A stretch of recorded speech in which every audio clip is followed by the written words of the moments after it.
Good evening, paranormal community, and thank you for partaking in the Odyssey Files. Once again, I'm your host, Michael O'Neill. With me, back for 1 week before he takes another week off, is my co-host, Mr. David Sawyering. Good evening, David. Good evening, Mike. How are you? Good evening, everybody.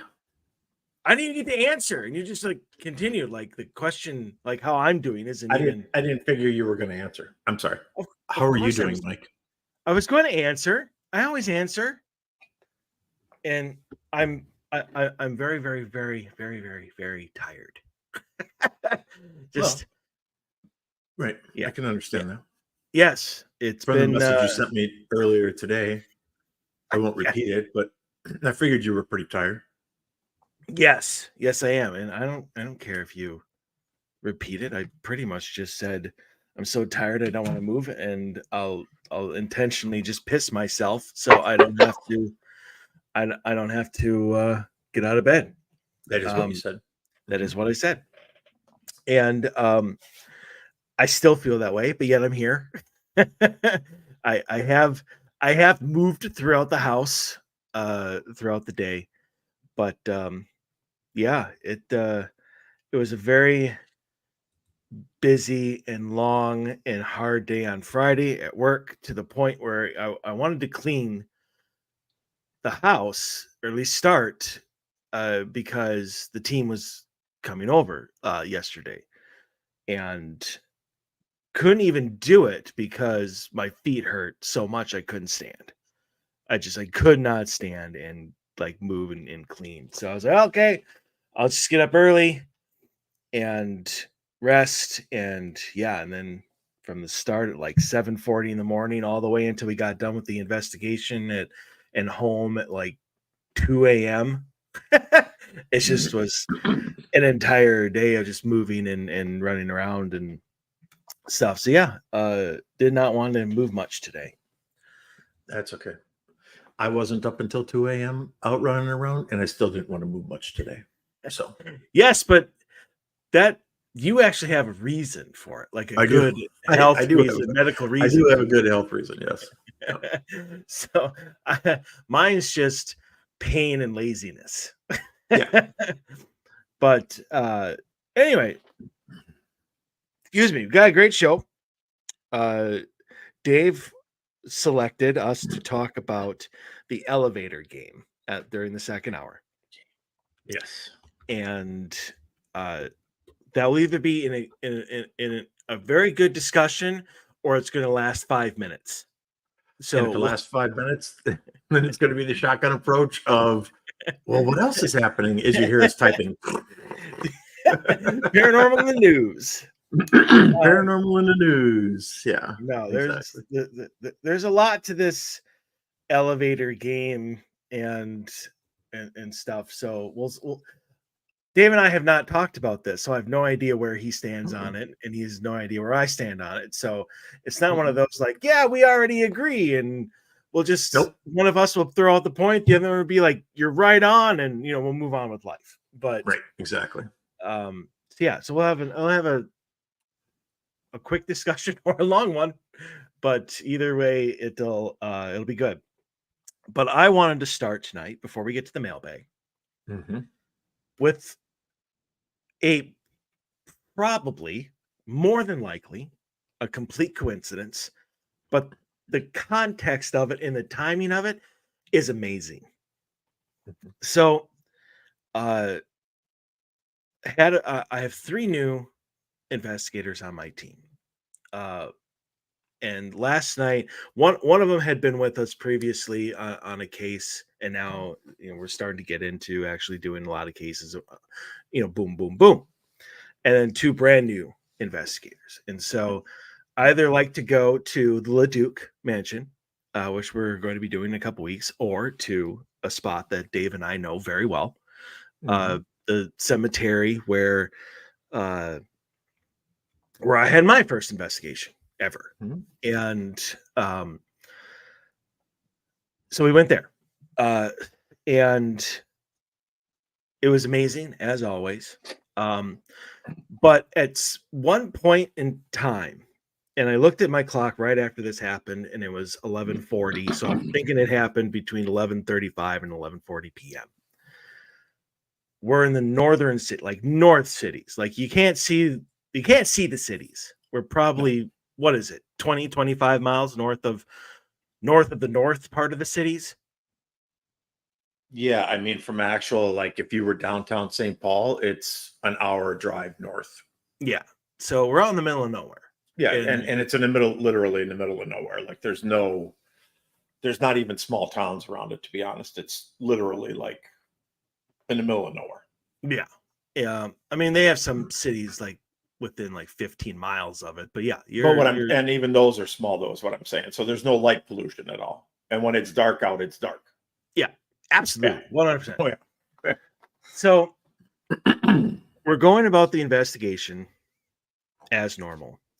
And I'm trying to come up with, well, basically, I'm taking what Cena and I talked about last week.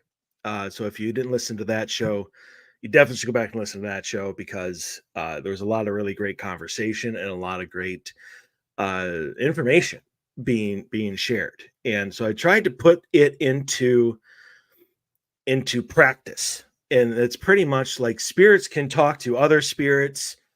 They can know, and they don't have to go anywhere. They don't have to, if somebody from the cemetery wanted to go down and talk to William LeDuc, they wouldn't actually have to go to the LeDuc mansion to do it. They could just boop, talk, telepathically and get whatever they needed because they're all energy. So why not? And so I'm trying to put that into practice. And so I bring up, for the first time ever in an investigation, I start bringing up certain topics that have recently been like exposed to me. And I kind of put it into like a bulk question because it was one of those. Can you tell me any information dealing with these topics? And it was topics of aliens. Can you tell me about the 3 waves of volunteers? Can you tell me about the new Earth? All this stuff that's spiritually speaking, besides the aliens, of course. And asked that question, obviously waited the 15 seconds or whatever. And honestly, I had the question in my head. So I'm phrasing it in my head, and I'm about to ask, can you tell me what is going on at Skinwalker Ranch? That was literally in my head. I'm just about to speak it. In fact, I think I got the "can you?" And all of a sudden, I hear a loud, like, and I'm like, okay. And so I kind of stop because it's loud. I'm like, if I finish my question, they're going to answer it. I'm not even going to be able to hear it. And I'm thinking it's a plane. And so I stopped and I turn around and we're listening more and it's getting closer. And we realize that it's not a plane, it's a helicopter. And so we turn around and look behind us, and there, like in the tree lines, I start seeing the red and blue, lights and stuff of an aircraft. And it's a helicopter about 500 feet above the ground. So flying low and moving fast. Like it's not like petering along on like a, tour. And it flies directly overhead. Like it's not off on the horizon or, one town over. We had to look straight up. It flew directly over us at 11:35 at night in the middle of nowhere. Mm-hmm. And I'm just like, I think I literally said, like, are you shitting me? Like, how do I bring that stuff up and a helicopter flies over at 11:35 at night? And I'm like, I've been there so many times. So have you. Mm-hmm. You might earlier in the night, you might get a distant single engine plane. You'll hear like maybe a commercial aircraft flying 35,000 feet over you or, taking. never have I ever heard a helicopter, and definitely never fly directly over us, like 500 feet in the air. Mm-mm. And so I haven't listened to the evidence, but I asked multiple times whether it was EVP or whether in the spirit box. We did later tonight. I'm like, did that correlate? Like, did that happen because of the questions that I just asked? Because my God, the timing of that, I couldn't have been any weirder. Yeah, I'm not going to say it, but you know, it's similar to what we see kind of happening at Skinwalker Ranch, right? Right. That's Like yeah. like they are talking amongst themselves about something, not even, you know, there's not even active investigating going on. They're just, maybe something happened and then they're just kind of talking amongst themselves, like, what did you just see? What did we just experience? And then next thing you know, an unmarked Black Hawk shows up, you know, with its lights out and no transponder signal going. And, you know, and like they've said many times, and I don't know if people realize this, they're like, there's not a military base within like 120 miles of that. Mhm. So like you really have to make an effort to like go fly over Skinwalker Ranch. It's not like it's just, you know, 10 minutes from some military base. Yeah. But I I have been to that location many, many, many times that you're talking about. And I can't even like the biggest disturbance I can think of off the top of my head that I've ever even heard was like a lone car driving down the gravel road one time during being there for 3 hours. You know, other than that, it's dead quiet. It's pitch yeah, the black. It's dead quiet. the Um, the entire time that we were there, one vehicle went on that road. yeah, And it actually, not that this really needs to be discussed much, but it actually turned into the cemetery that we were in. drove drove down the road to where our cars were, saw that there were actually still people there, yeah. and Turn turned around and around left. and turned around and left and drove down to the dock, or the, Yeah, the boat the boat could have ramp. been some kids I think stopping so. like a place to drink some beer or make out or whatever. But Yeah, and that's exactly what I think happened. it And was then they date night. they Yeah, right. Saturday night, date night. You know. but when the car showed up, it was an hour and 20 minutes or hour and a half or whatever before the helicopter flew over. So I'm trying to, okay, so this is north, because I'm looking at a map, because I want to, it's not like they were flying towards the cities, I don't think. If I'm looking at this correctly, we were right here.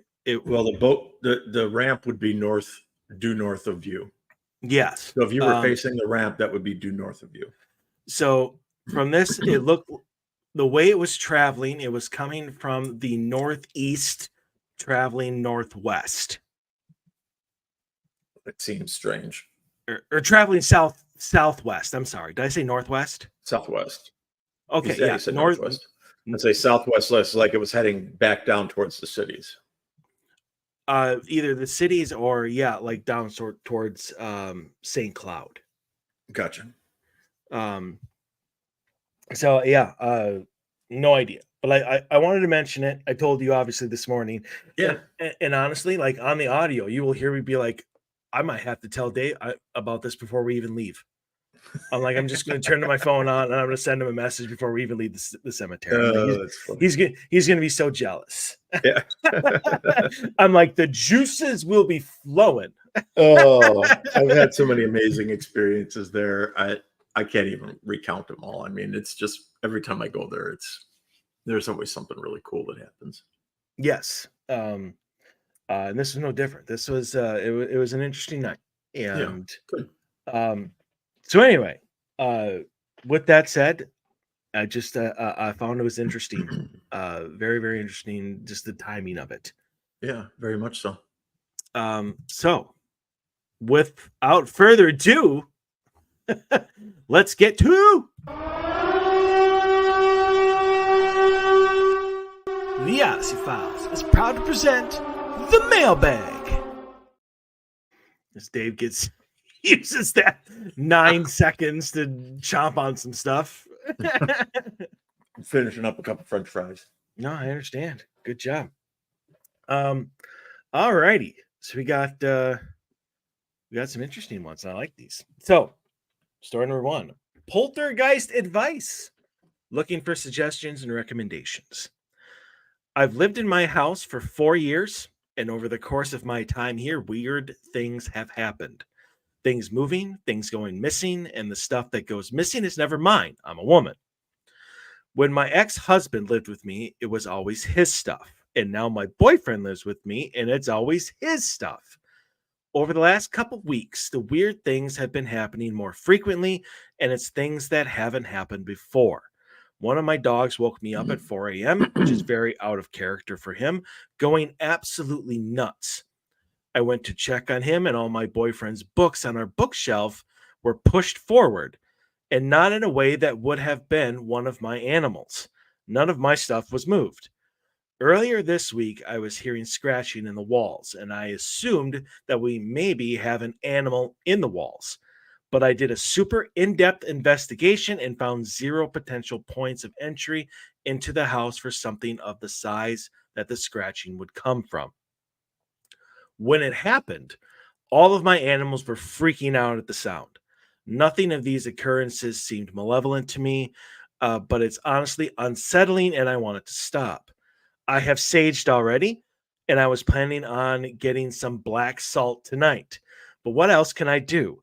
I don't want to upset anything or anyone in my home, but I need some help. All righty. First, I want to commend you because this is actually poltergeist activity. Mm-hmm. It's not like just some stuff that happened that people are attributing to in using the term. Right. I legitimately think that this is poltergeist activity, and the reason I say that is I think it's you.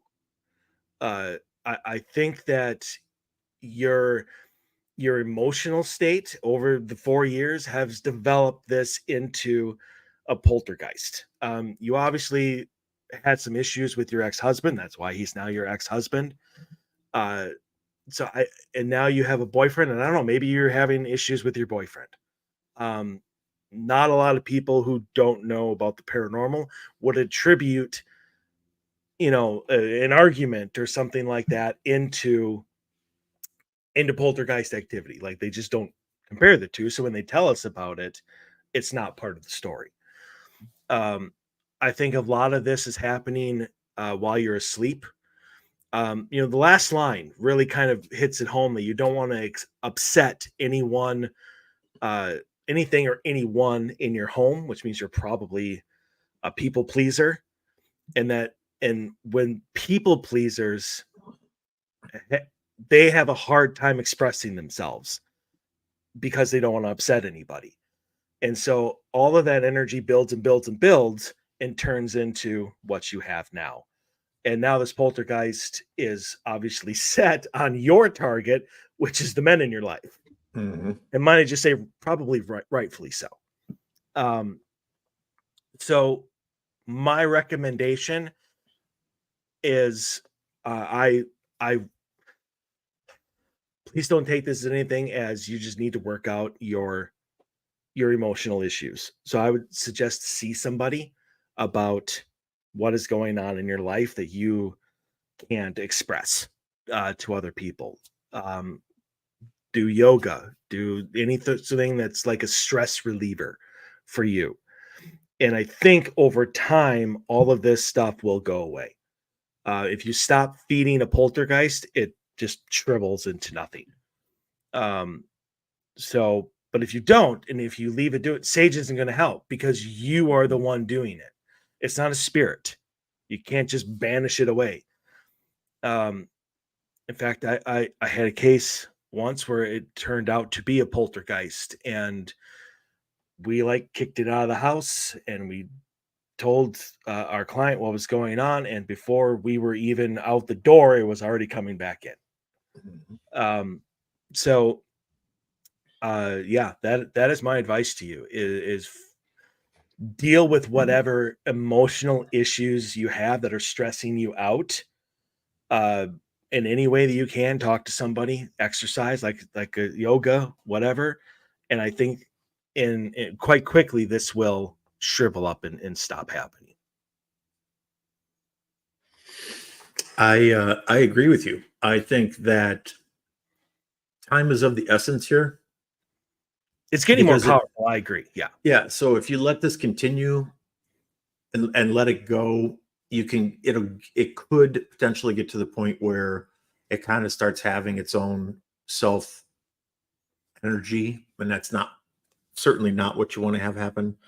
So I agree with Mike. I think that I think that you're having some issues with the men in your life, and that you created this type of protector, like this powerful female entity, maybe who you wish you were and you're not, or you don't see yourself as that anyway, and that you want, and so you're looking for help because you feel vulnerable or scared.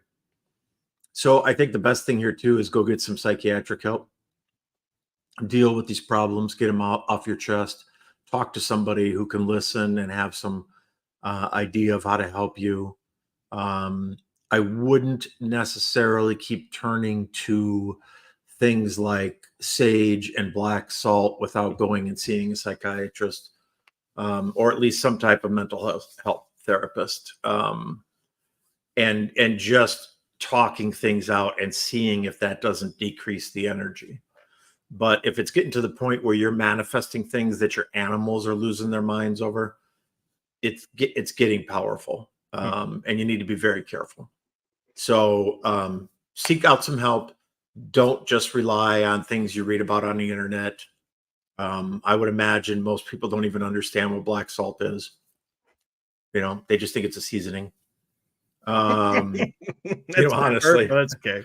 yeah, I get, it is actually, it is a seasoning.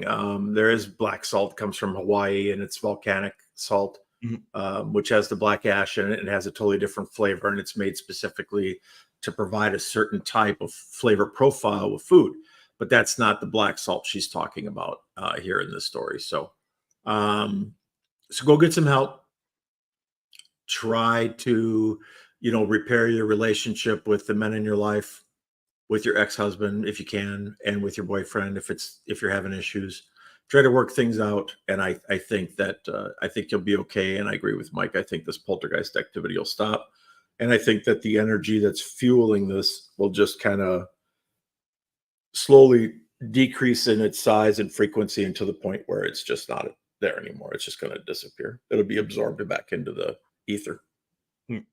The only thing that I would like to add here, going on, building off of your time is of the essence, is if this is left unchecked and is continuing to be fed, it will create its own consciousness, but Mhm. it will be based off the energy that you are providing it, and it is the energy that is directed directly at your boyfriend currently. Towards men in general, I feel, in this particular thing. And so So what's that could going to, affect your dad, your brother, it's going to affect any male that comes into the house because unless it's you not going have, to distinguish. that's very true. It might not distinguish. It's just going to see the male entity, and it's going to focus who's the male entity in the house today. Right. But what is going to happen then as it grows and gets more powerful? It's going to start attacking them. It's not going to Mhm, move their stuff. It's not going to throw their stuff around. It's going to throw them around. mhm. Um, so, Or cause a heart attack. well, let's not hope it gets to that point. But Well, I'm just yeah, saying, right? It can. So, I mean, our heart is just an electrical impulse. So, I mean, it can get that bad. So, yes. So get some help now. What we're saying, right? Don't yes, don't wait. Don't procrastinate. Don't rely on sage and black salt.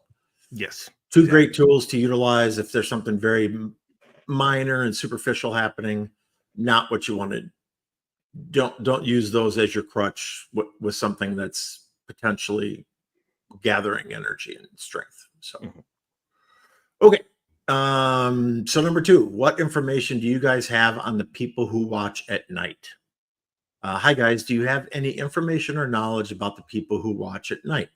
I know it's not a thing that everybody experiences, but it sounds like David has seen them more than once in his life. These are the people at night in the dark corners of your room who just watch, never interacting, just watching. My fiance and I call them the people who watch, but they might have other names. Shadow people sounds relevant, but they don't physically do anything with you or to you. I'm looking for more information on them because I'm starting to see them more and more in my life. Please share what you think they are. So it'd be difficult to put a label on exactly what you're seeing without having more background as to what's happening in your life. But could they be just spirits that are watching you? Not malevolent, just spirits, certainly.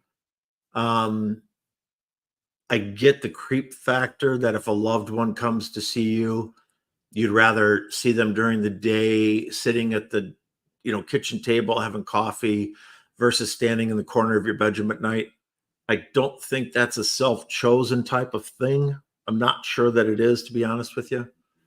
Um, I think I don't think, I'm pretty sure that it's easier for entities to come visit you in your dreams versus manifesting into your physical space while you're still awake. So if you're seeing them at night, you might be asleep, you might just be waking up out of a dream and seeing them. Could they be shadow people? Certainly. Um, they certainly could be. You're probably hoping that they're not. Um, you don't need to have shadow people because shadow people always want something. So I think, and I have seen them. I have seen dark entities many, many times, more than I care to talk about. But I think that what's happening here is I think that you're starting to notice more. And I'm not sure that the frequency is increasing. I think maybe you're just becoming more self aware. So maybe this has been going on with you for your whole life. And maybe you just haven't really been paying attention. And now that you're like in a relationship, you got a fiance, things are moving forward, right? You're in love, you can see this great future for yourself. You've got these entities kind of coming and watching, but maybe they've been there the whole time. Maybe not, but maybe they have. Like I said, it's hard to kind of pinpoint exactly what's going on here with the info that was provided. But that's what I think is happening. I think that they've been around you for a long time. I think that you're noticing them more because you're letting your guard down, maybe because your relationship's going so well that you're involved in that and your energy is focused on that, and that you're not paying attention to your surroundings as much, and now you're starting to get more visitations. Hopefully they're not shadow people. Hopefully it's just loved ones looking in on you. And like we've talked about on the show hundreds of times, just because they're dark doesn't mean that they're bad. It's just different forms of it's different levels of manifestation. That's all. So it doesn't mean that they're bad, it doesn't mean they're evil. Um, could be your grandma and grandpa just coming to see you, and for whatever reason they're at 20%, and so they look black because they don't have any light to them when you see them. That's all. And it could also be your willingness to be open. Mhm. You might not be open enough to see them fully, and so you can only see them without the light shining. Again, like I've reiterated this many, many times. The difference between shadow people and shadow figures. And shadow people, as Dave was talking about, they come and go as they please. They do what they want. If Mhm. you get in their way, then they make their presence very much known. They don't typically just stand in the corner and watch. Mhm. But shadow figures, which are just not fully manifested spirits can be, as Dave was talking about, a ancestor, a loved one, somebody coming back and watching over you. Um, and I agree. I think that this is not necessarily a thing that you're encountering them more, you're perceiving them more. Mhm. I think they're probably there a lot more often than you know. It's just you don't know it. That's the difference between the two.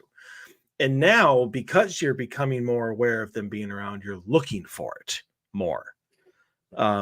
Or maybe you don't see it night on Monday, but your fiance does. And now you're talking about it. And so now you're combining your experiences, or they're not there for your fiance at all. They're there for you, or the other way around. Um, the fact that they're standing, and I've always wondered why it's always the corner. I don't know. I don't know. Uh, it's I still have not gotten an answer to that one, and I've asked it dozens of times. Um, maybe because it's just the furthest point of the room, away from wherever you are. I don't know. Um, yeah, I get that it's unsettling. I don't. I wouldn't like to wake up and see somebody freaking standing in the corner of my room staring at me. Like I would, because I'm part of this field. I would probably just get angry and be like, the rule. Get out of my room. You Mm. don't mess with me in my room. Um, but again, that's just me. Uh, but yeah, honestly, if you have the wits about it and you can keep yourself calm and build up that energy and that confidence and that strength in you, when you see him, just tell him flat out, I don't like to be stared at. You need to please leave us alone. And if it is a loved one, they will understand that and they'll make themselves scarce. They might not leave you. They might watch over you, like maybe from the hallway or something like that, but they won't come in your room and they won't let you see them anymore. Um, so there's lots of things that you can do. Um, it really threw me off with the whole people who watch at night. First, I was like, I have no idea. I've never heard that before. I don't know who you're talking about. When you got this, I'm like, oh, okay, now I get it. It's just, yeah, we have different terminology for it. So yeah, if all they're doing is staring at you, then yeah, try to just ask them to leave you alone if it bothers you that much. Um, and I think if they don't listen to you, obviously right back in and advice will change and get more aggressive. But right now, I think just laying down the rules, laying down the law, will help with you. I Good agree. on that one. Yeah, absolutely. All right. Yeah, I don't think Ooh, there's anything to be scared of, will be my final thought on that. I really don't think that something's there to harm you. I just don't feel that that's what's happening here. I think it's just somebody watching over you to make sure you're okay. And you just happen to not be able to see them there for whatever reason. so for this next one, uh, Dave has forced me back onto my soapbox. With with this one. So all right, here we go. Number 3. Why do the ghosts in most pictures or videos appear to be hiding? In the vast majority of ghost pics or videos I've seen, the ghost always seems to be hiding. Why? Why are most are peeking out from around doors or trees and they always seem to be 50 yards away? I also see a lot of images posted of ghosts peering through a window. Why is it that they never walk directly towards you or appear right in front of you? Better yet, why do a lot of ghosts appear on cameras that are stationary, like trail cameras, ring cameras, baby monitors, etc.? Clear as day, yet when someone is present, they appear and are gone in a flash. I'm not convinced that they are quote unquote scared of the living, and that's why they are so elusive. Even if they don't realize they're dead, that does not seem to be normal behavior. What do you guys think? Okay, here we go. So the first thing that I want to point out is that a ton of the pictures and videos that you are seeing are either misidentified or hoaxed.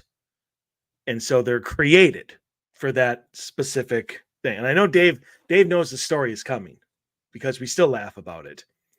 We had our old boss, I guess you could call her, when we were still with Para X, posted a video on Facebook. And it was a picture from outside aimed at her front door and a screen door. The door was open and there was something in the door. And all she said is, "What do you guys see?" I shit you all not. The first, I had 14 freaking messages on this thing. It's a demon. I see horns. Oh my God, it's a demon. What are you going to do? It was her German Shepherd standing in the doorway with the screen door.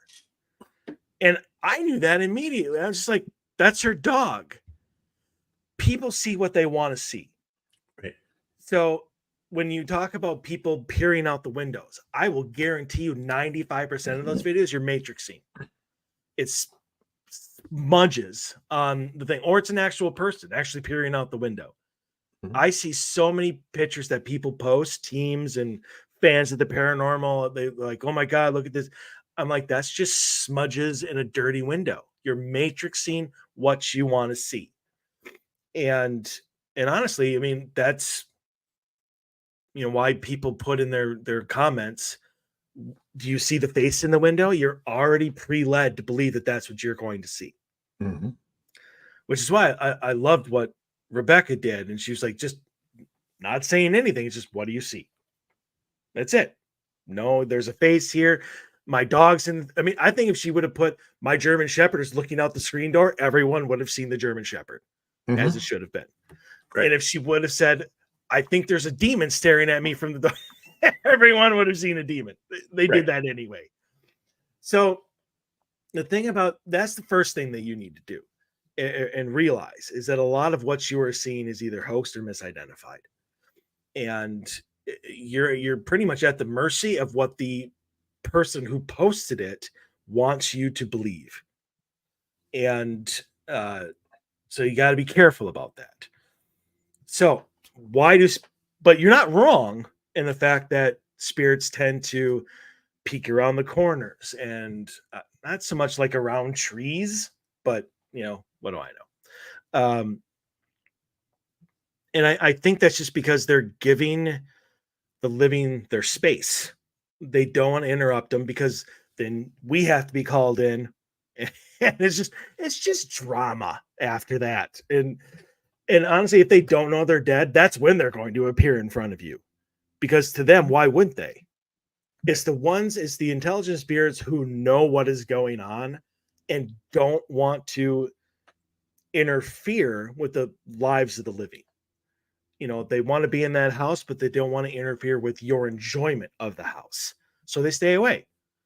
They peer on corners to see if you're there. They, I guess, peek from around trees to see if you're around. I don't think they're scared either. I just think they're trying to be respectful and they're trying to stay out of everybody's way and just lead their own little afterlife away from us. And that's their right to do so. But I will agree that there's a lot of there's a lot of, I guess, blurry photos that always comes in. Like we can see the atoms on the rings of Saturn, but we can't get a clear photo of Bigfoot. I mean, we got iPhones that do like 8K, but we can't get a clear shot of what's looking at you out the window. So take that all into consideration when you look at this stuff that people post, and exactly what the summary of it tells you. I would be far more able to accept a photo if all it was posted with the thing of, what do you guys think? And that's it. No leading thing. Is it what do you actually see as opposed to what you are led to see? That's all I got, Dave. Okay. So I'm going to agree on the regretfully, and I say this like regretfully, that a vast majority of the stuff that you see posted online is created by somebody looking for their 15 minutes of fame. Um, and it's really, really screwing up our industry Yes, because, it is. 9 out of 10 photos are faked or misidentified. And I don't know if that's accurate, if it's 9 out of 10, but I'm just going to use that as an example. So 9 out of 10 photos are faked, misidentified. I have looked at stuff. I've matrixed things before and looked at a mirror, like a photo out of a mirror, and I saw something that wasn't there, but my brain interpreted the light refraction of the glass and the fact that it was an old mirror and the silver behind the mirror was starting to fade and disappear in spots, so it created dark spots, and then you've got light coming from other sources and you've got smudges, and next thing you know you've got a face, um, of a being or a head or something. I've seen all of those. Regretfully, those 1 or 2 out of 10 that are legitimate get dismissed way too fast and way too easily because of the other 8 or 9 that are not legitimate. And I hate that about the paranormal. That's one of my biggest pet peeves. I think that there are some great photos out there. I think there's some great evidence out there, but you really have to sift through it. So I don't think that ghosts are hiding. I don't know that I agree with Mike on that point. Like, every time I've seen an entity, well, not every time, majority of the time that I see full-blown entities, they're not hiding. They just they just are right there. They're in the room with me, or they're down in the hallway, and as I'm walking towards there, or in the case of the guy who was in my house after the auction, he was standing right in front of me in my kitchen. Um, I don't think, like, and when we were at the cemetery many years ago, Mike and I, right, like, we saw the entity walking right down the path right towards us. I mean, it wasn't hiding behind trees. It walked behind a tree and then was not there when we got there. Yeah, go ahead. I was just say, uh, before you go much further, yesterday I tried to recreate your Polaroid thing. Yeah, I brought out my Polaroid and it still had film in it. yeah. And so I stood in my living room and was like, okay, I'm going to take a photo of my refrigerator. If you're here, go and stand in front of it. And I took a Polaroid and there was nothing there. So I just wanted to say it doesn't work all the time, but Does not work all the time. So, as far as the images being blurry, that's kind of where Mike and I differ a little bit too. I think that because the veil is opening and there's energy around, and that and the it's energy that's coming out, it our the way that our photography works right now, it's beyond our means. It's beyond our capability of capturing a crystal clear image. Now, that's not to say you couldn't go back to some old school technique, right? I think that we've just advanced because we're not trying to catch spirits or catch energy. We're trying to catch family photos and pictures of the dog and rainbows and boats and images from a car show and food on a platter that's not moving. And those iPhones with the 8K take great images of that, but that's a stagnant material object. It's not something paranormal. So I think that our technology, I think that there's a possibility for there to be a camera that could take really great photos. I just don't think anybody's moved in the proper direction yet. Anyway, so I don't agree with that ghosts appear to be hiding at all. I don't think they are. I think that the entities that hide, if there are entities that hide, I mean, have I seen things peek around a corner? Absolutely, I have. But is it because they're scared? I don't think so. I think it's because they're coaxing you to follow them. It makes more sense to me. It's not because they're afraid of you, because there's nothing you can do to them. And they know that. You can't do anything to a spirit because it doesn't exist in material form in your plane. There's nothing you can do. It's the same thing we've talked about many, many times. Oh, I'm going to go kick that ghost's ass. Sure. Okay. Sure you are.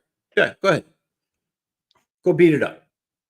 It ain't going to happen. So, anyway, I think that when you see a spirit peek around the corner, like someplace at an asylum or a jail or an old abandoned building, Waverly, an old asylum, healthcare facility, whatever. I think that it's because they're trying to lead you to go that direction. Now, we're not going to waste any time talking about why they would be leading you tonight, but I think that's what's happening. I think they're trying to lead you.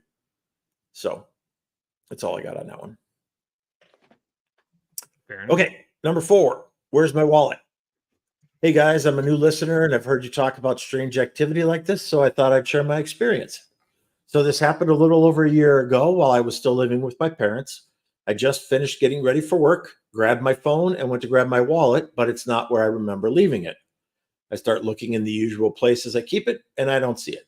So I asked my mom if she saw it. She says no and starts helping me look. We tore apart my room, moved furniture, checked pockets of hoodies and pants. I even checked my girlfriend's purse and nothing. My mom started stripping my bed, shaking out the blankets and pillowcases, and then remade the bed. So at this point, the wallet clearly is not in my bedroom.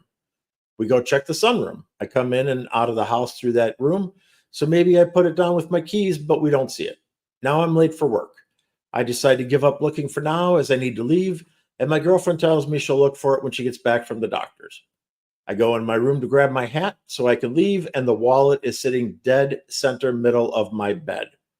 Ain't no damn way we both missed it after literally taking everything off the bed and remaking it. It wasn't in the bed where we were while we were looking for it, but now here it is.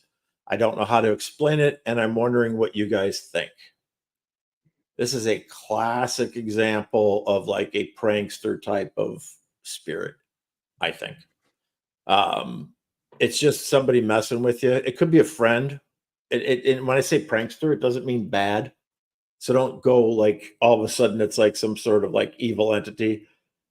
It could just be a buddy of yours that passed away, you know, too early in life.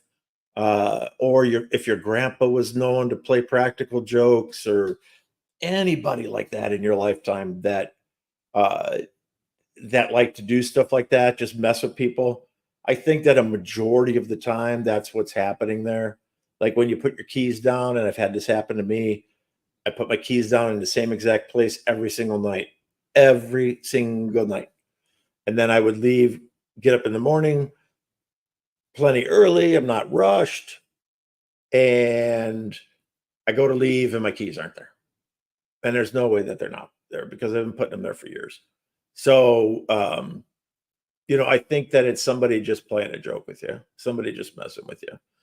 So I wouldn't get freaked out about it. I understand the inconvenience part of it.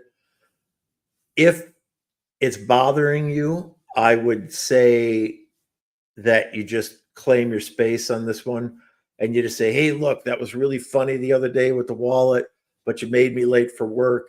And then I got yelled at by my boss. And then I got written up, and it's the second time I was late. I really don't want to lose my job because then we won't be able to live here, like the whole idea of what's happening. So just ask them if they, whatever, just speak out loud in your house, take back your space and just say, hey, look, it was funny. I thought it was funny afterwards, not while it was happening, but I laughed about it after the fact. Can you just not do it anymore? Maybe turn a light on in the bathroom in the middle of the night, but don't like steal my stuff. I need to go to work. So I'm going to disagree with you and say that it's a demon. Just kidding. It's not. That's hilarious. Can't believe that came out of your mouth. You know what? Every once in a while, I throw in a zinger. I know you do. That's funny. No, it's not a demon. I I pretty much agree with everything you just said. I think that it's just maybe somebody you used to know, just having a little fun with you. Might even be a neighbor that maybe you knew as a child or whatever, and was always got your nose and pulling little pranks on you, that recently passed away, and you might not even know about it. But Right. they came back, saw that you were living there, and like, I'm going to have a little fun with them again. Uh, Absolutely nothing to worry about. If it happens again, as Dave said, just honestly just be like, okay, you got me. Give me back my wallet, or give me back my keys, or whatever. I got to go to work. Uh, Exactly. so I mean, just acknowledge it. Ask for your stuff back. It happens to me in my house. I I'm missing I'm missing something or whatever that should be right where I remember leaving it, and it's not. I'm just like, like, all right, bring it back. I'd like this back, please. Uh, More often than not, I find it shortly thereafter. Right. So yeah, definitely nothing to worry about. And it doesn't really seem that you are worried about. You're just sharing your story. Mhm. Um, and so yeah, thank you for sharing that. I think it's great. But yeah, you can, as it seems like you can pretty much move on with life. Just a great story to tell people and share. I think You it's know, hilarious that like it waited until mom tore the bed apart and he tore the bed apart, and then she remakes the bed and he runs in and grabs his ball cap and it's sitting right there, like blatantly sitting on the bed. I think that's funny. I do too. Um, all righty. Yeah, this is going to be an interesting one. All It right, is. We might not number, even get to number 6. which is fine. No, because I Um, want to get to number 6. oh, all right. Well, we can go over. Like I said, it might be a 5-minute conversation. Oh no, I don't So, think so. I think this one's going to be deeper than that. oh, I understand. All right. Anyway, no. The elevator game, Oh, right. not this Gotcha. question. Gotcha. Can the Hat Man in your dreams be portrayed as someone you know? I was reading about shadow figures on the internet, curious about an experience I had myself a while ago, and I ended up reading about the Hat Man. Some details shocked me. My 9-year-old is going through some issues when it comes to sleeping, and it seems to happen when he's stressed. He has a reoccurring nightmare that he is too terrified to speak about, so he won't tell me. But I know it's happening. Surprisingly, one night he did finally tell me about one of them, the same reoccurring one at the time, and it was of me. I would apparently be standing in the hallway and start walking into the spare bedroom where he's lying on the floor, and I would peer over him and stare at him with big red eyes. This scared him so much I couldn't even look at him when he was telling me. I was surprised at what he was saying, and I guess I got big wide eyes, and it spooked him so much he started screaming and ran into the other room. When I was reading about the Hat Man, it says he has seen exactly how I looked in my son's dreams, hovering over the person with red eyes, etc. Could he have been in my son's dream, showing himself as me? My son has also seen a scary figure coming through his curtains and standing in front of him, saying something in a tone that scared him, but he couldn't understand the words. He said this was supposedly a dream too, but I'm not sure. I now wonder if this quote unquote dream was something much like the Hat Man too. He also experienced air blowing in his ears at night, like someone sitting on the side of his bed and blowing very hard straight into his ear canal. This occurred after he had the experience he said was a scary dream. Then the other day, when I asked him about it, he said he couldn't remember telling me that and didn't know what I was talking about. It left me completely confused. I read that the Hat Man caused people to forget things that happened to them, and it made me think about all of this. Can either of you please offer some idea of what is going on with my son? Thank you. I honestly don't think this is the Hat Man at all. Uh, the Hat Man obviously does go in your dreams, and he can morph himself. I've had my own experience with it, but in all of the stories that I have read, he has never appeared as somebody that you know. Um, and he always at least sooner or later appears as himself. I mean, sometimes he has red eyes. I think sometimes he has no eyes. Sometimes he's got gaping holes for eyes. I mean, he appears in so many different ways. But again, not as anyone that I've ever read that they know, like a mother, father, daughter, whatever. Um, I think that your son probably has abilities, and he has attracted something that is not kindly. I'm not going to say it's malevolent. I, but I I don't will. think he will. I mean, don't get me wrong. He doesn't have the best interest at heart. Like, he's not a nice spirit. I just don't think that it's demonic as much as it is just a nasty spirit who's out to do whatever his goal is. But I do not think in this instance with your son that it's actually the Hat Man. He's got his own way of doing things, and it is not what you are writing about. So I would get your son help, absolutely. I'd bring in a paranormal team. I'd bring in a medium, somebody who is going to find answers and be able to help your son, and quickly. Like, this isn't like, I'll look for the right person. No, bring somebody effing in, and don't wait, because he's getting much more influence over what your son sees and does and how he feels. And that's never good, especially when it's nothing but being terrified and scared and messing with his sleep and all this other stuff. So do not wait. Get some help immediately. All right.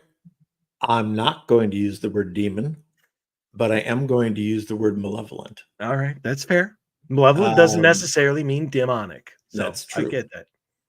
So I'll tell you exactly what's going on here. The fact that her son is seeing the mom as the evil entity is the evil entity's way of trying to break the bond between mother and son. That's exactly what's going on here. So if you can disassociate this child from his mother, he becomes easy prey for something that's malevolent because he has nothing to fall back on. And he's only 9 years old and he has no life experience to pull from. And he's scared shitless already. It sounds like so.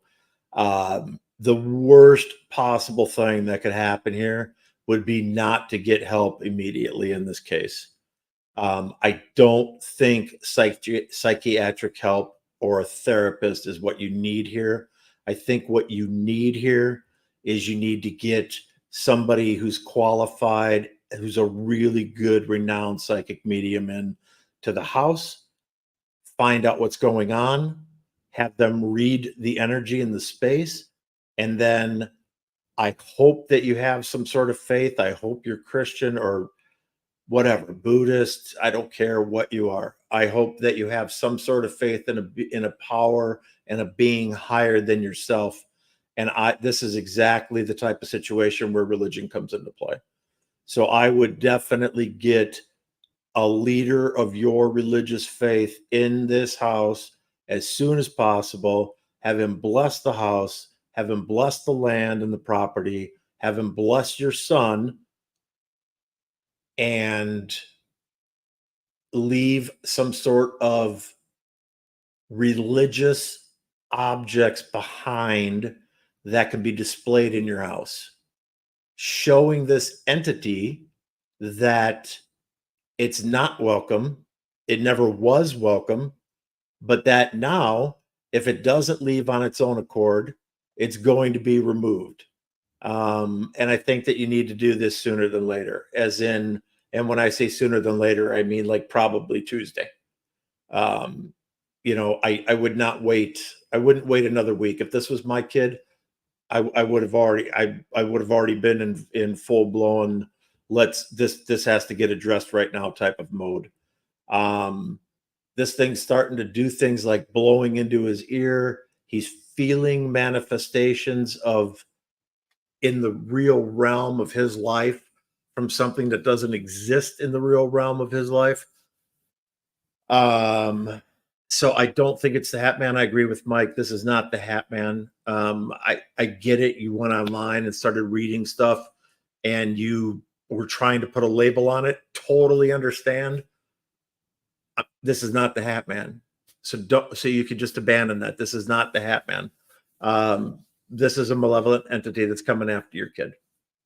And you need to do something about it now. Yep. So, all right. Number 6. My dad bought a dress for my daughter, but my daughter was born 5 years after my dad died. So, to start things off, I'm not sure I believe in the paranormal, but this experience is something that I think of often and I would like to share it with you. My dad had me when he was 70. Yes, I know that's highly unusual. So when I turned 20, he was obviously 90. He was sick at that point and in bed all day long, and we knew he was going to pass away soon. I visited him every day and stayed with him all morning until he took his nap after lunch. At the time, his memory was slipping. He mixed up names and faces pretty frequently.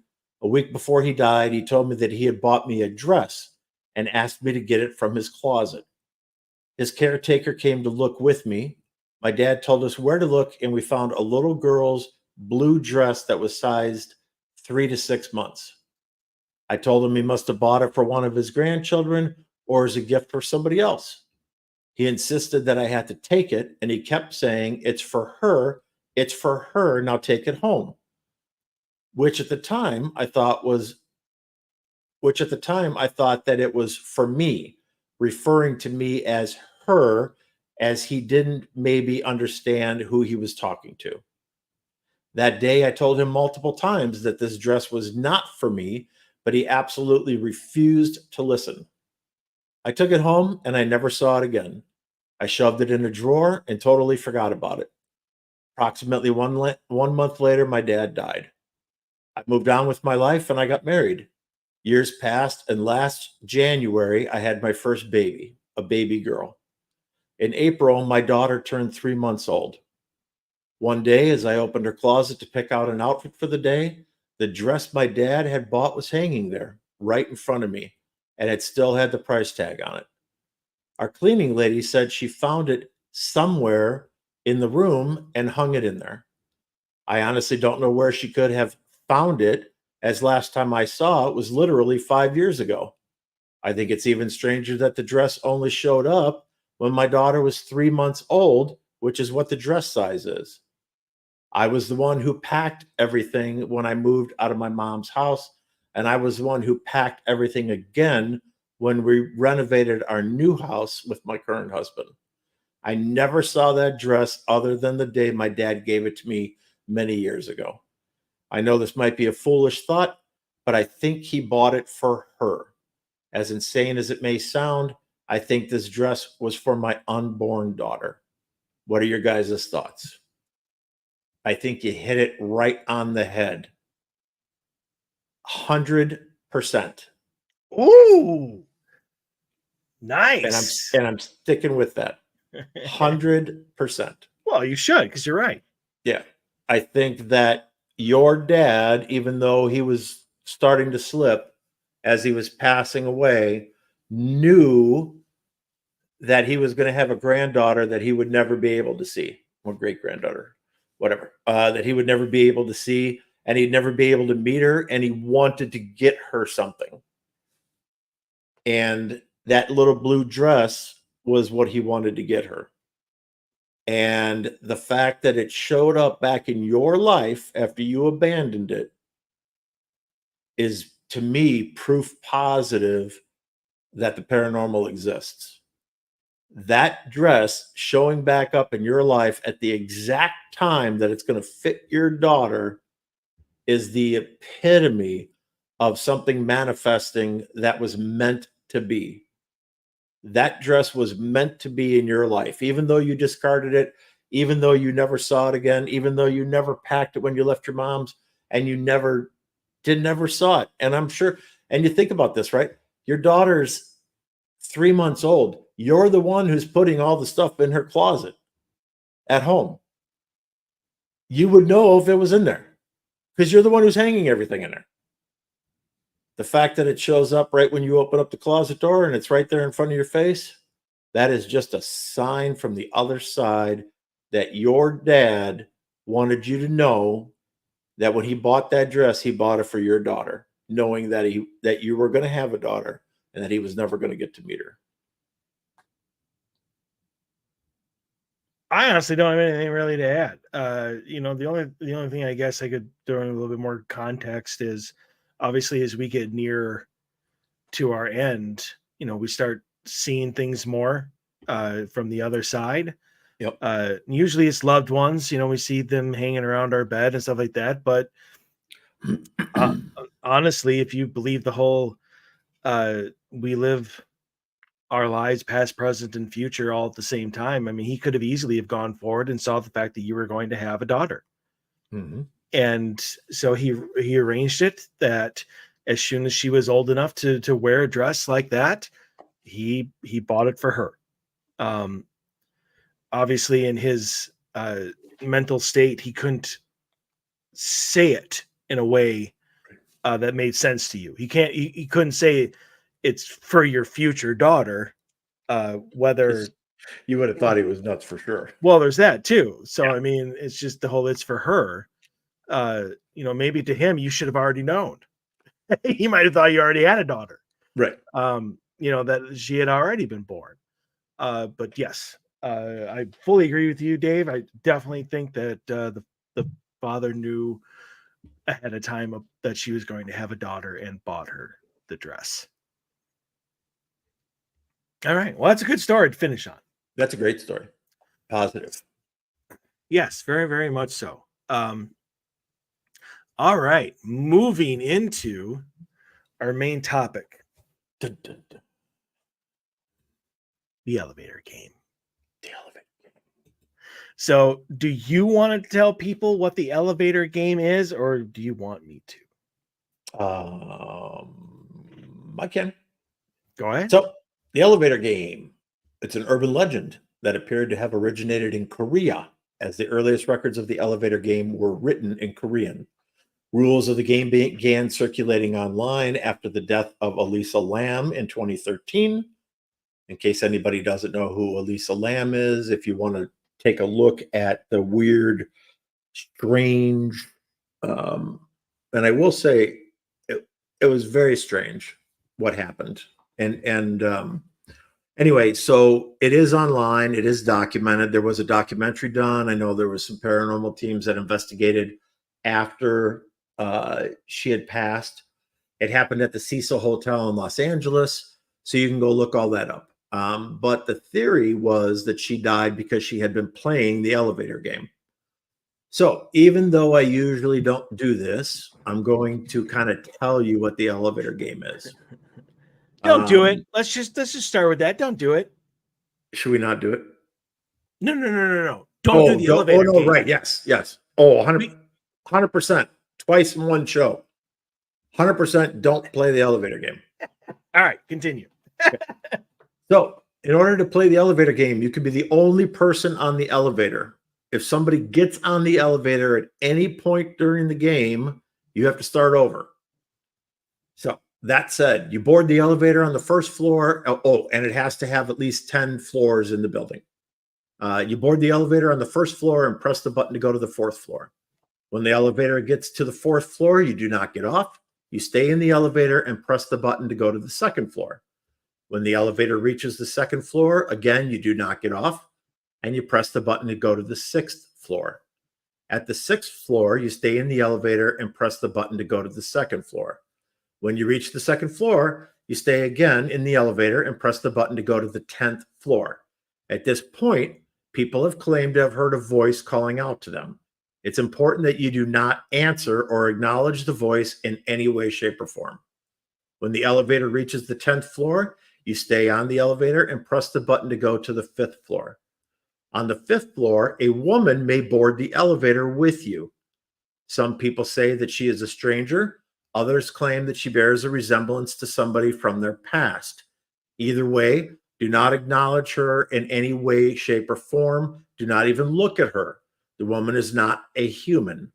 Some claim that if you acknowledge her, she will take you straight to another world with no chance of escape. Press the button to go to the first floor. If the car descends to the first floor, the ritual has failed and you need to leave immediately. Do not look back or speak. Just exit the building and do not look back.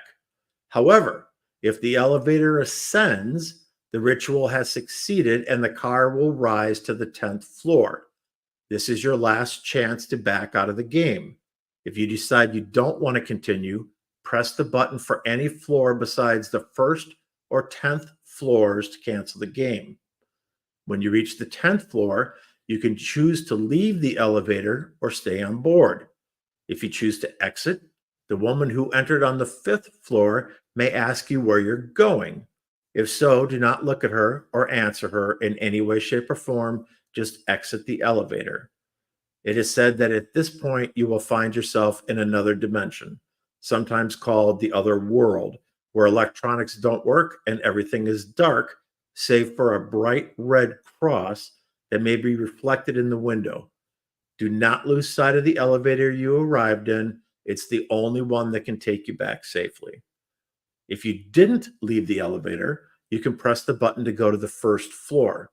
Wait for the elevator to descend, get out as soon as it reaches the first floor, then exit the building and return home without looking back or speaking of it at all. If you left the elevator, you must use the elevator you arrived in and repeat the ritual, which means if you got out, obviously, and you're staring at the red cross and you're not losing sight of the elevator that you got there in, then you must use the elevator, go back into the exact same one that you arrived in and repeat the ritual. Go to floor 4, then 2, then 6, then 2, then 10, then 5, then 1. The elevator will begin to ascend to the 10th floor. You must press the button for any other floor to stop it before you pass the 9th floor, then descend to the first floor. When you reach the first floor, do not exit until you check your surroundings carefully. If even the smallest detail seems off, you must stay in the elevator and repeat the ritual again until you are confident you have safely returned to your own world. Once you are sure you are safe, you may exit the elevator and return home without talking or looking back. Sounds complicated because it's a long read. Not so much. I'm just going to say I don't know that being in an elevator is going to take you to another dimension, but I don't know that it's not. So, like we said at the beginning before I just read that to you, don't play with fire, right? It's the same thing with playing with a Ouija board and thinking it's a game. It's the same thing with playing Bloody Mary. It's the same thing with playing one man hide and seek. It's there's a lot of stuff out there, right? Like this to me, even though it's not like one man hide and seek, and the fact that that has an absolute ton of what I would consider to be ritualistic type of stuff involved with it. It's dead man's hide and seek, not one man. If we're talking about the same one, it's dead man's hide and seek. Well, I looked at both up. I thought that this is two different ones. Well, one man hide and seek is the stuffed doll that has limbs, and then a rice, and then the needle with the crimson thread. That's and a pair of nail clippers. That's one man hide and seek, according to Creepypasta Wiki. Yeah, we don't. I'm just saying. Well, that's dead man's hide and seek, from what I understand. Yeah. So let's just say that the name is one and the same. But anyway, so they're synonyms. Right. So for one man hide and seek and dead man's hide and seek being the same thing. And I'm not going to continue reading that because I don't want anybody to be like, "Ooh, yeah, tell me what I need to do now. I got to create a doll, and then I got to use some crimson thread, and I got to cut my toenails." No, you didn't hear that here. So, so do I think that this has a lot of ritual activity to it? I don't, But then again, I'm not into numerology. And I think that there's something to do with numerology and this type of exercise, this type of game. And I think it has to do with the floors you go to, the pattern of there's something in there. There's just something in there. And I don't even want to explore that deeper because I'm not interested in knowing any more about it. But I think that there probably is something in there that makes it kind of a ritual. I don't know if it's the number of floors you pass as you're going up and down and up and down and up and down, or what. But I think that there potentially could be something to this. And it looked to me, and I say this because she didn't have a history of mental health, that Elisa Lam was possibly doing something like playing the elevator game, and something started to happen. And it freaked her out. And if you watch the video of like the actual camera that was in the elevator, the actual security footage, not what somebody creates, but the actual security footage from the Cecil, you can clearly see that she's struggling with something that she doesn't understand and that she's scared of. And when the door opens a couple times, she's talking to somebody or something, and there's nobody there. And you can see her talking to it, engaging with it, but the camera doesn't catch anything. So regretfully, is that an example of her successfully completing the game, or her about to successfully complete the game and started having, the otherworldly experiences? Was the woman about to enter the elevator with her? Was she talking to the woman, even though she probably knew she wasn't supposed to? I don't know. I wasn't there. But something happened. And then regretfully, they found her passed away in the water tank in the roof. Yeah, naked too. Yeah, with no clothes. Yeah. You're right. So, okay. This is why it's going to be short. I think that what this is it's completely made up. But like Slender Man, because it reached the internet, Mhm. and all of these people started reading it, they started getting interested, they started thinking about it. It has now become something more. It's taken on a life of itself. And the one thing that you're going to do with all of these different number combinations is you're going to focus. You're going to Mhm. focus on doing it right, because you've been told that if you do it wrong, bad things are going to happen to you. So Mhm. you're going to make sure that you do everything right. You're going to focus on it. That's all you're going to be thinking about. You're doing this to yourself. I think you could probably get in a cardboard box and probably do the same thing if you truly believed what you were doing was going to give you that goal, or was going to give you that result. And I think if you truly believe that if you do this right and you do it in this way, that this woman is going to be standing there, the woman is going to be standing there. Like I think you are just using the elevator almost like a spirit board. You are the instrument. That is just a tool, and you are using it to create this through your own thought process.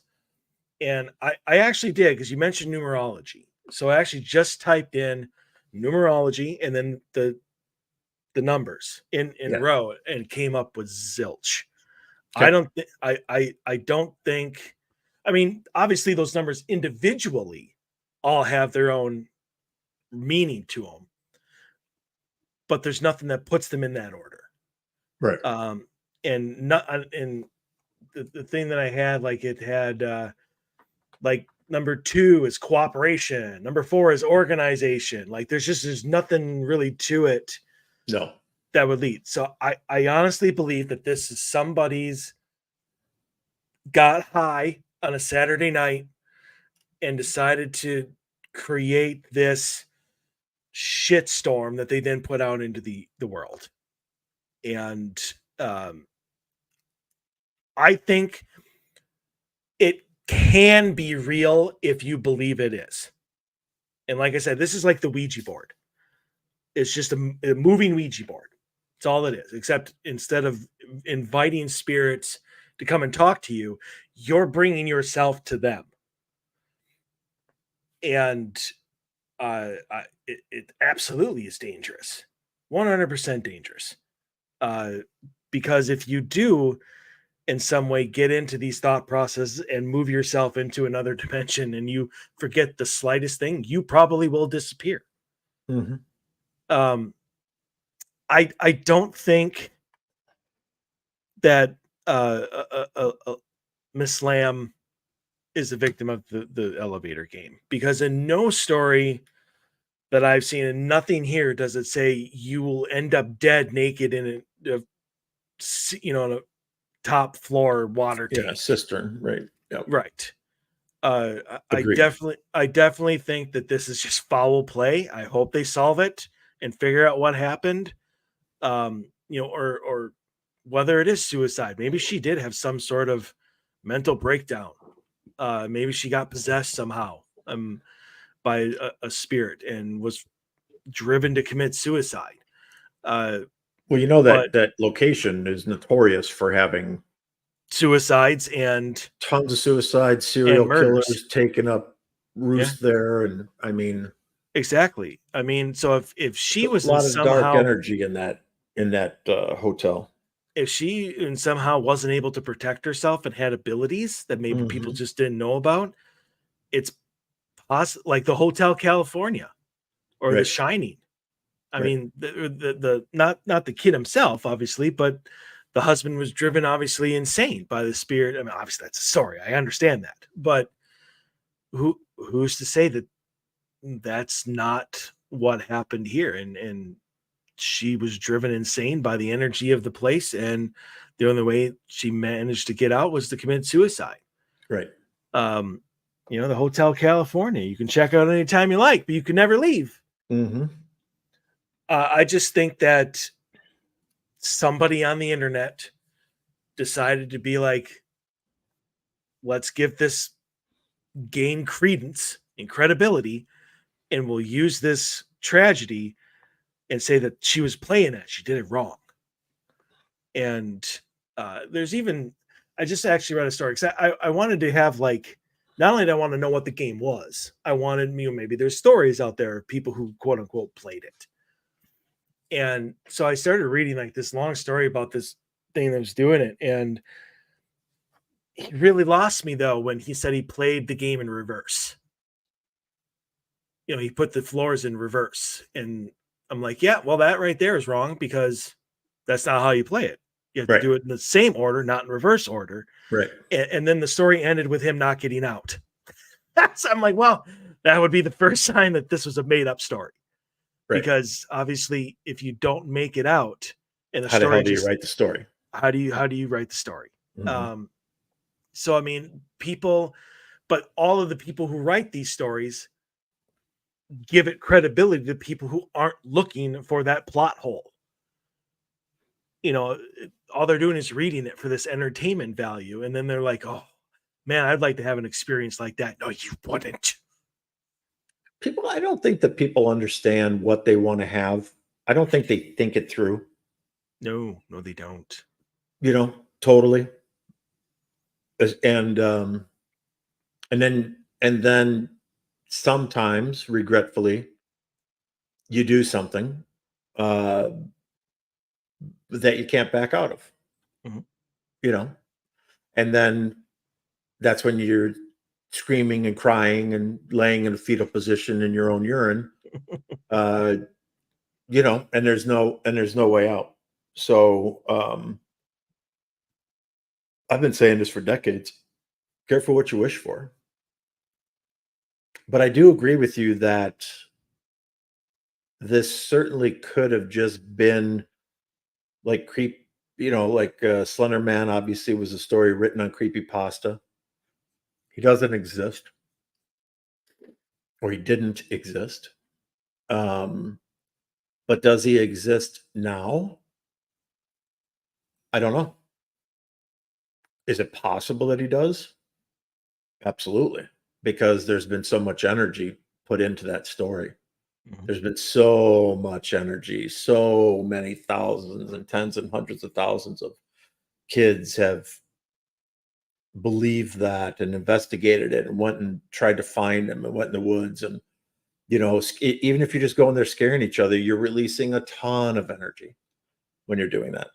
And so, is it possible that something like that, got created through all of this activity focused on that? Absolutely, it is. Totally. Is it possible that this elevator game, even though it's just a material thing in our existence, it doesn't have a consciousness. It's just an object. An elevator is just an object. Is it possible that doing this the right way and following through with it, that maybe it takes you someplace? I think it's possible.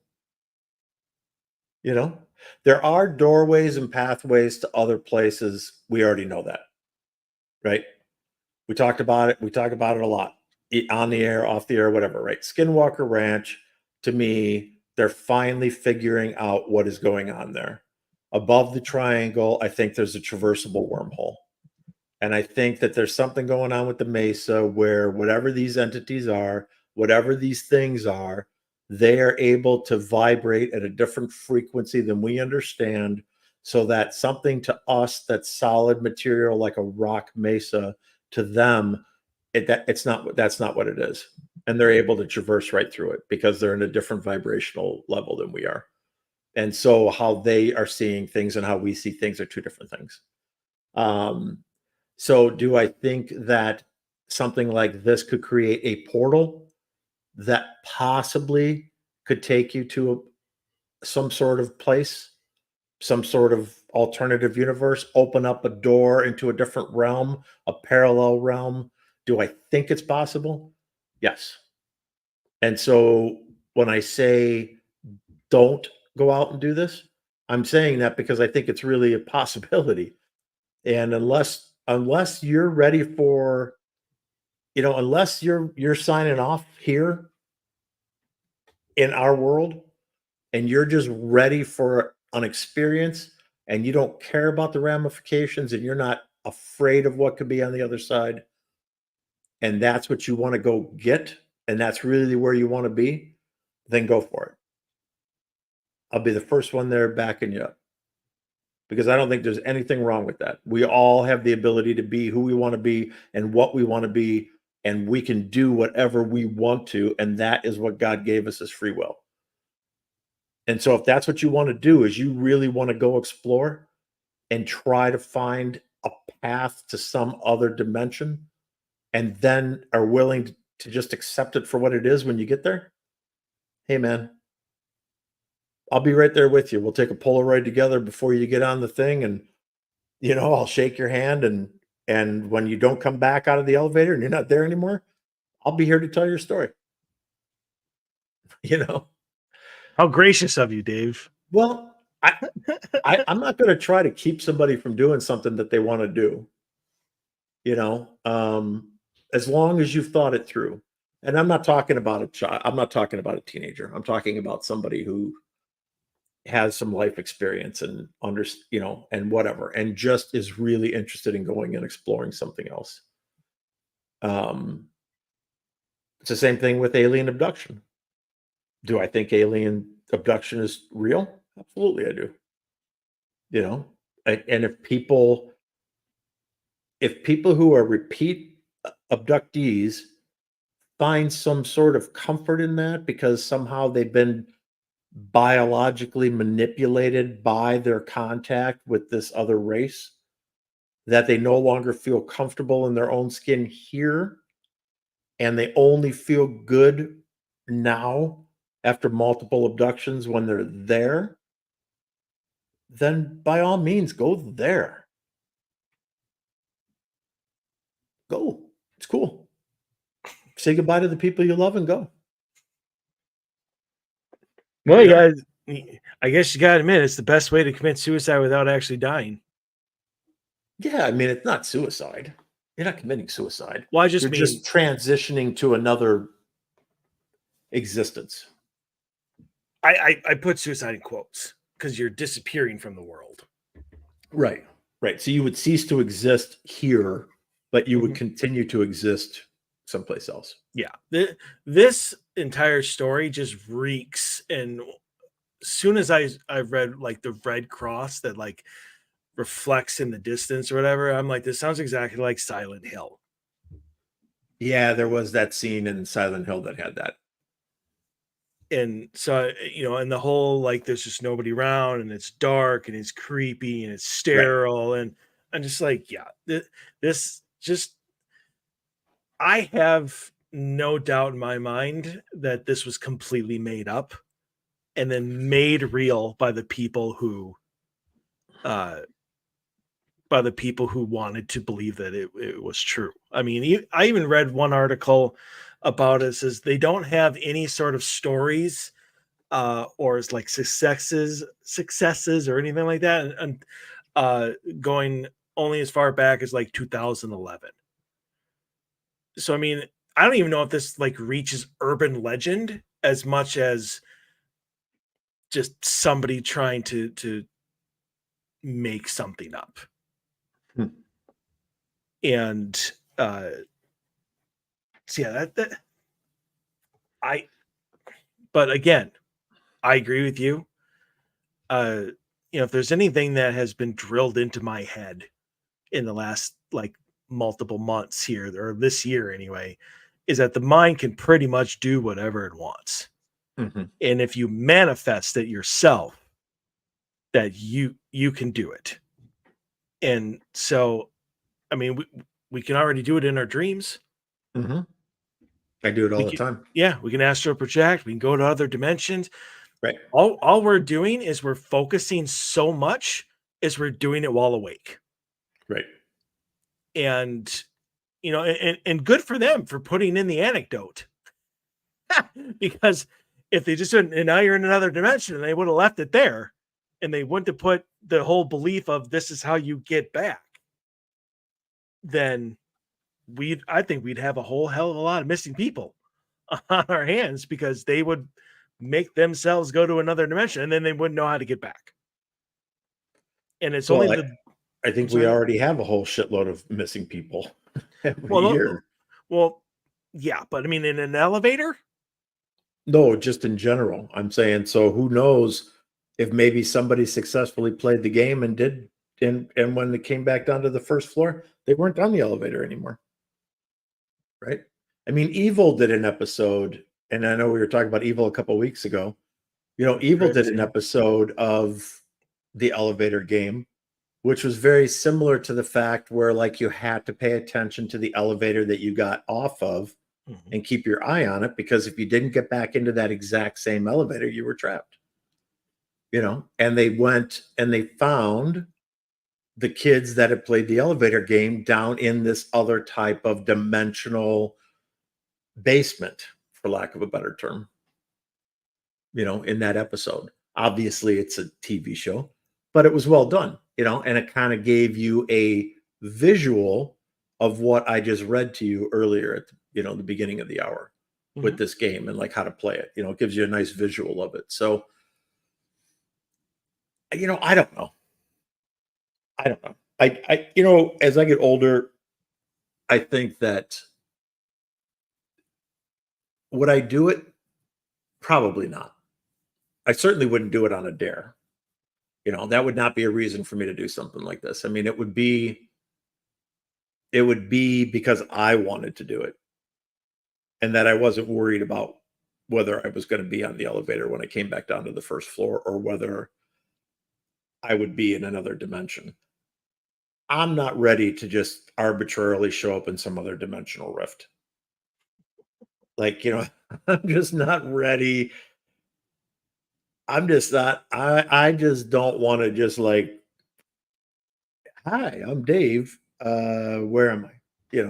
And then like never find my way back and then like try to adjust to wherever the hell I just showed up at. Because God forbid you show up into a parallel dimension of our world. Uh, they might not take it very kindly.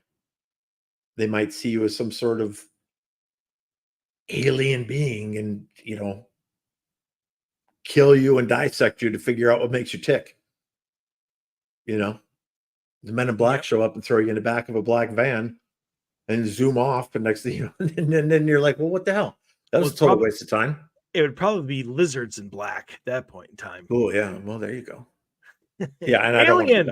I don't want to be dissected. So you're the extraterrestrial in that. And you would be, right? Who who knows where you're going to end up?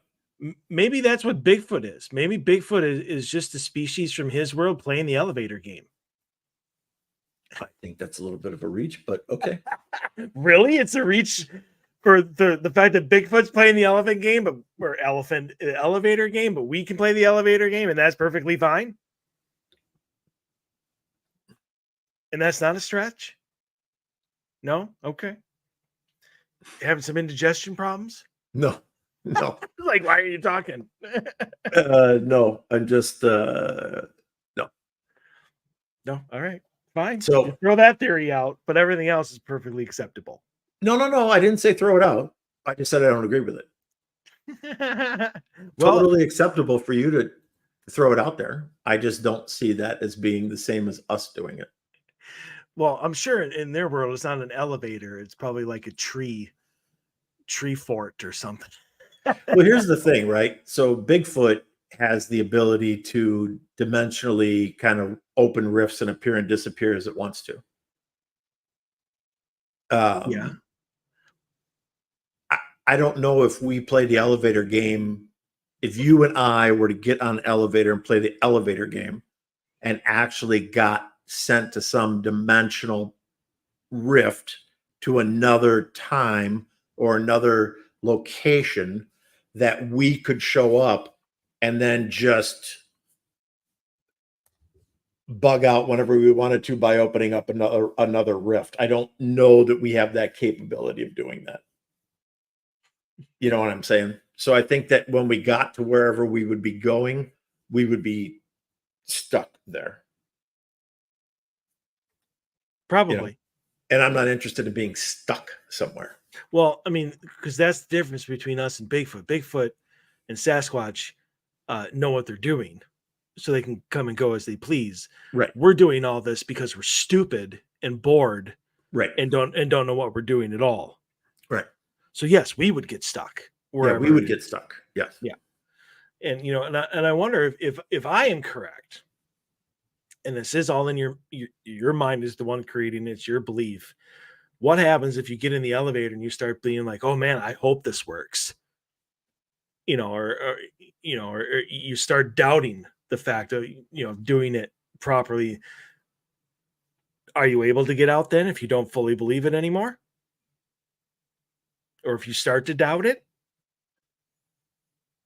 Even if you start to like imagine yourself stuck there, are you now creating the fact that this ritual is not going to work?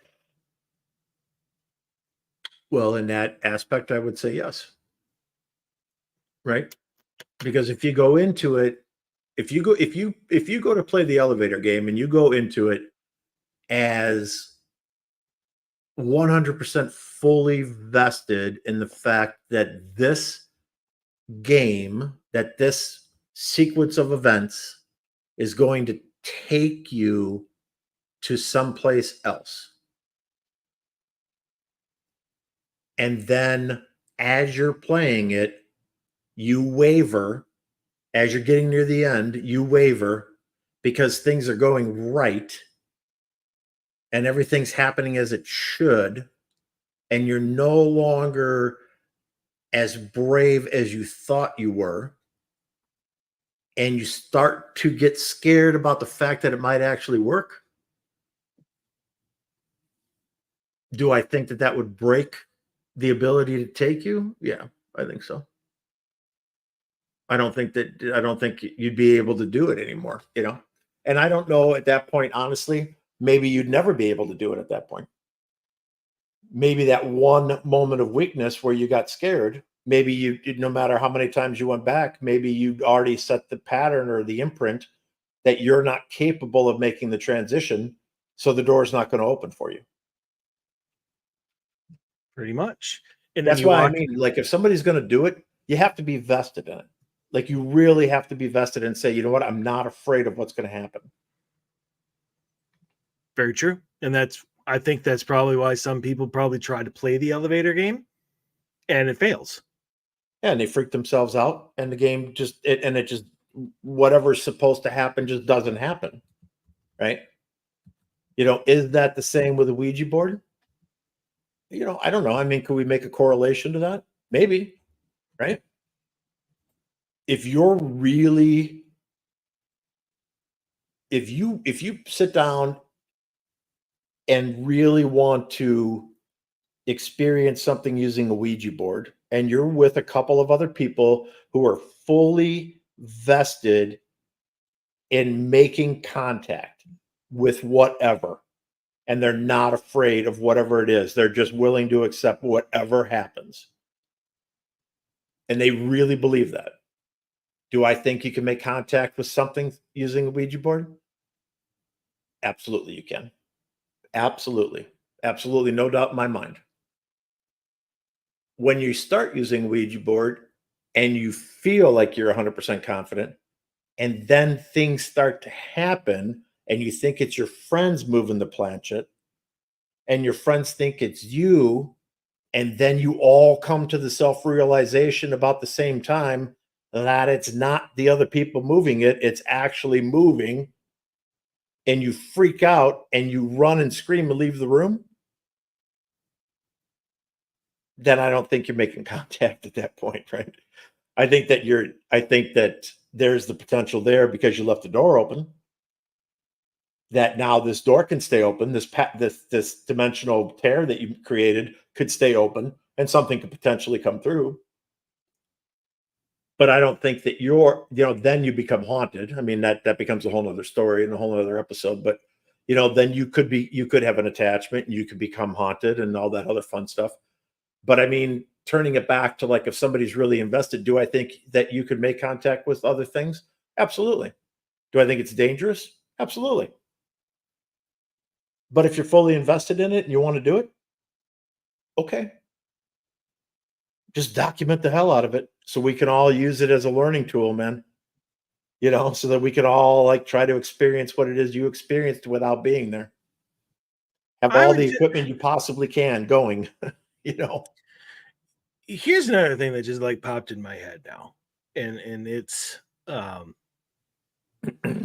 kind of goes to back my theory of this thing is completely asinine and just made up is, I mean, typically, not always, if you're in a building that has at least 10 floors, at least Mhm, 10 floors, you're going to have 30 floors if you want, mhm. but at least 10 floors is typically a pretty nice building because they sink a lot of money into it. Um, Or at least it but was at one point. at least So, it was at one point. right. But the point I'm trying to make is that, especially now, elevators have cameras in them. Secured, For the like most part, yeah. they don't have them in the hallway aimed at the doors, like which I believe is like the Lamb video, is because they always talk about her exiting the elevator, talking to her. So the camera is not in the elevator; Yeah, it is.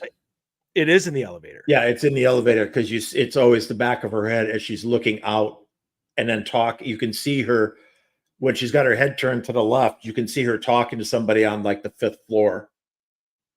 And then she gets freaked out and runs back into the elevator and hides in the corner. And then it goes to the 10th floor. And then, she's talking with something there. She's actually seeing something. So through psychosis of her own mental illness or through something truly paranormal, we'll never know. Oh, But she is holding some type of conversation with thin air, right. So that's according not to the the reason I video. bring that up. It's just, besides this Lam video, Yeah. where are all the other security, the people actually disappearing? Because at some point in time, they have to transit the dimension and they should just be gone. I would agree with you. But yet there don't seem to be any videos, whether faked or hoaxed or misidentified or real, that's like, oh my God, this person was in the elevator. Look at this security footage. And they just disappear. There's none of it. Otherwise, it would be top news. It'd be all over YouTube. You can look it up. No, Oh, no. But right off the top of my head, my answer to that would be there'd be a huge liability issue for the building owner of somebody just porting out of their elevator into another dimension. there might be a So little bit of. there might just be a little bit of some type of like investigation or lawsuit, you know what I Right, mean? but And that's just bad publicity. And so I can see that there might be some type of footage that's just never going to see the light of day because they were like, yeah, just bury that. Just get rid of that. Well, we don't. yeah, That's never going to come out. in this day and age, somebody is going to put that out on YouTube. Yeah. Yeah, you would think so. And who knows if there isn't something on YouTube like that? I honest with you, I never looked. I haven't looked.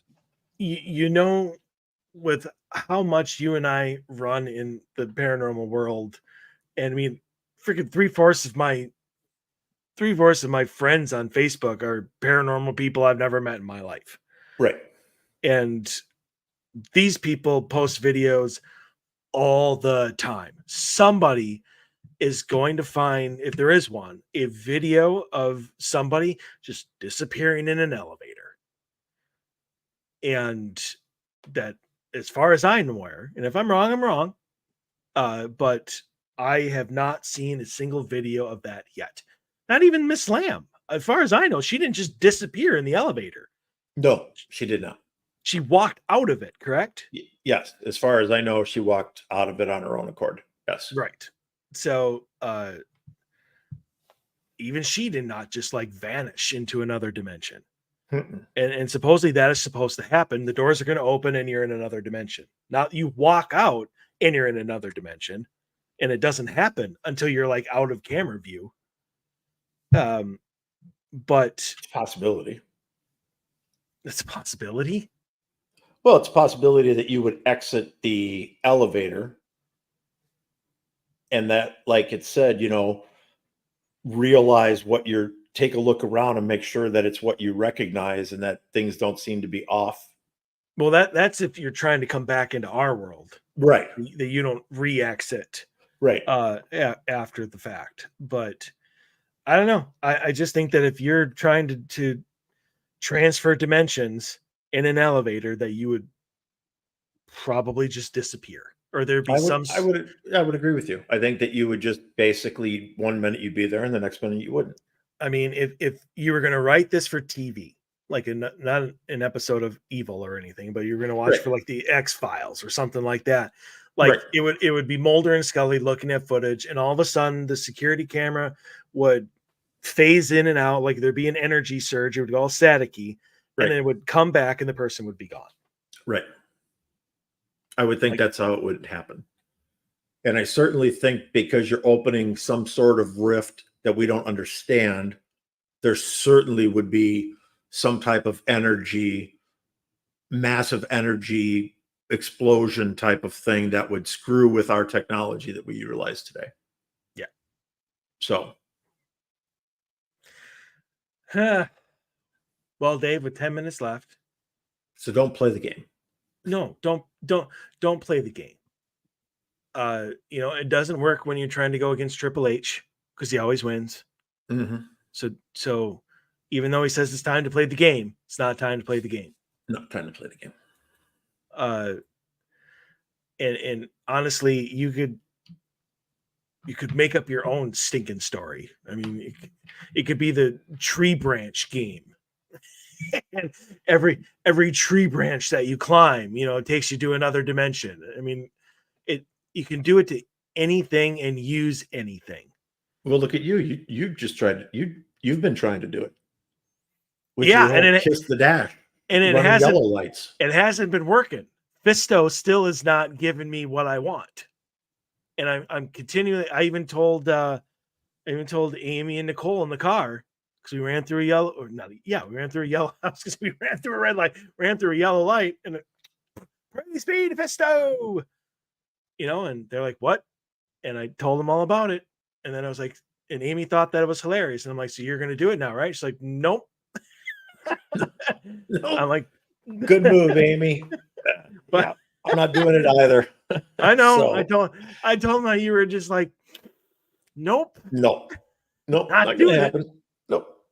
So apparently, I am the only one, and I am not strong enough in my belief, apparently, to create the god of all traffic. But I'm trying, but it has not worked yet.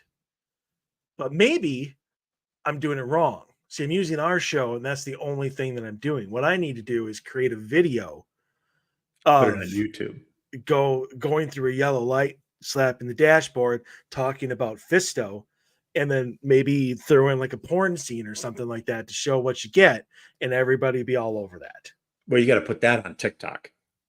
Well, it's all going to go everywhere, Dave. No, I'm just saying, right? YouTube isn't what it used to be. YouTube to me now is more intelligent footage, or at least the things that pop up in my feed are things that I'm interested in that I want to watch. TikTok is more of the, and don't hate on me for saying this, TikTok is what YouTube used to be. So TikTok is more of the idiotic, stupid stunt type of thing. Yes. To me, I don't have TikTok. I didn't download it. There's a reason why the federal government is trying to wrangle TikTok out of the hands of the Chinese conglomerate that owns it. So, and if you don't understand what I mean by that, then we're not on the same wavelength, and I'm not going to waste any time explaining it to you. But there's a reason why our federal government is trying to get it out of the hands of the company running it right now. Yeah. So if you don't understand that there's a vast Chinese conglomerate that owns TikTok, then you are on TikTok. Then you are on TikTok. Yeah. And you clicked the accept all button so that you could post your 15 seconds of fame of your riding your bicycle off your garage roof into your swimming pool. So love that video. And didn't read and didn't read any of the fine print. But and every time I see a terms and conditions thing, I always flash back to the South Park episode where Satan did that, but he put in the terms and conditions. I think it was for Apple that you give up your soul, right? Service to Satan, right. And then everybody just hits accept, right. And now he's got millions of minions. You're right. Right. That were all Apple users, right? Because they never bothered to read it. Right. Yeah. And who does? I never do. Yeah. Exactly. Although honestly, after I saw that episode of South Park, now that I started reading it, I started for the next couple of times. I did skim it to see if I might be able to see the word soul in there. Yeah. But Satan or soul or hell. Did any of those three words show up? You might want to pause and read it a little bit better. Maybe do like a fine text. And type in soul and hit see how many times it comes up in your search. But exactly. Yeah. But yeah. So I gotta tell you, that's a great way of doing it. Well, just get people to accept. Absolutely. Nobody reads the terms and conditions. Ever. Nobody reads terms and conditions. So anyways, so final comments is, and I've said pretty much throughout the entire second hour, I don't believe the elevator game is real. I think it was made up. And I think the only reason it would ever work is because you believe it so flippin' much that you make it happen. But I would concur with that. Do I think it's real on its own 2 feet? Absolutely not. Do I think it possibly has something to it because of the amount of energy that has been shoved into it, I think it's possible. I think it's no different than CE5, Because right? global consciousness. I It's mean, it's just pretty. global consciousness, right? It's just you get hundreds and hundreds and hundreds of thousands of people together that want to communicate with aliens. You get them together, you get everybody on the same page, everybody's on the same wavelength. You're sending the exact same message out in huge amounts of energy being put into it. Do I think that that is the way to go about doing something like that? Absolutely. If that type of energy, legitimate, focused, I believe this 100% type of energy was shoved into something like the elevator game, or Slender Man, do I think that it's possible that it could exist or it could manifest? Yeah. Our world's a crazy place, man. We know that. We Yep. we learn new stuff. We learn new stuff about ourselves all the time. And we talk about this too, right? We've only explored like 5 or 6% of the oceans. And then people are freaked out when like a new species is discovered. Oh my God. Did you see that they found this new thing in the ocean? You say people react like that, thinking like we've mapped the whole entire ocean, and somehow miraculously this new thing just appeared. How could that be? Because they don't understand. We've only seen 5% of the ocean, which means there's 95% of the ocean that we do not understand jack shit about. When some sort of new species arrives, it's not a new species. It's been there for thousands of years. We just happen to come across it. Mhm. That's all. So it was like with the oarfish that just showed up in California a little while back. Supposed to be the harbinger of earthquakes. An Did you see that? oarfish? No. Yeah, have you ever seen the oarfish?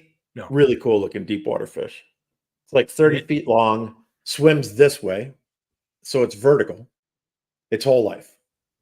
Big, long, like huge. It looks like a serpent, like a giant serpent. It's bright, reflective, scaly, big scales, these really cool fins that flutter, like these little tentacle type of fins that flutter, and that's what moves it. And it just slowly moves up and down the water column and eats its whole life.